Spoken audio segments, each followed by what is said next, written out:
כחול, כמו ש... שתי נחשים, הם מסוכנים, תראו איך אני יודעת. נחש ענקי מלא. פיתון בור הוא מזיקו. ענק. תראו, אפילו מגיע למעלה. נחש. הנה זה החיה הזאתי. הנה מצאתי. מצאתי את השני. וכאן יו, זה מהמם. לתת כוח. עוד אחת פשוט מהממת. אתם רואים שהיא מחליפה כל הזמן צבע? אמא, אני רואה שהיא מחליפה שנייה צבע כזה. אתם רואים פה משהו? אוי, תראו. כן, לטה? אחרי שאני הכי מפחד ממנה. חרדון. מה זה? יש לו... חרדון צו. בוא נראה לך.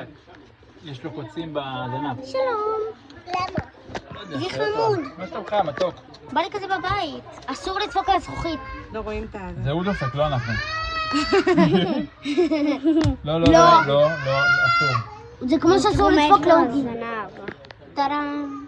הוא רואה את אביב ואומר, מה זה סרבלן? חרדון צב, צפון הנה, אפריקאי. אני מדקדקת אותו. אבא, תראה רגע. הוא רוצה יחס. שלום. אולי בגלגול הקודם הוא היה בן אדם. לא לעשות ככה. הוא הכי חמוד בינתיים בעצם מכולם. עושים לו חם, שהוא ירגיש כמו בבית. הנה. אני מדקדקת אותו. הוא הכי חמוד. אני מדקדקת. זה צב. אתם רואים? זה לא נראה צב. כמו דינוזאור. טוב. קוברה מצרי. זה ארסי.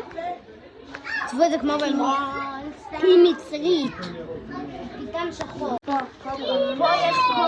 הנה אתם רואים את השחור. זה האלה שפותחים כזה. מה זה?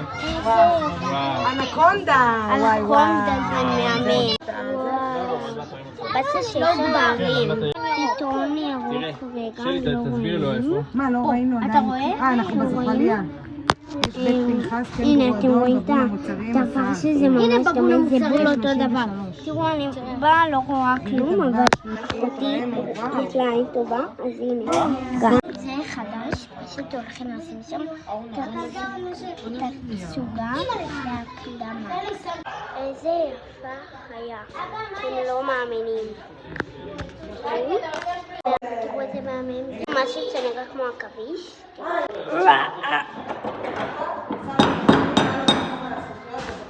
תראו. אז בדרך חזרנו לאותו המקום, אבל יש משהו מטורף, הם כאילו הבת של האריה.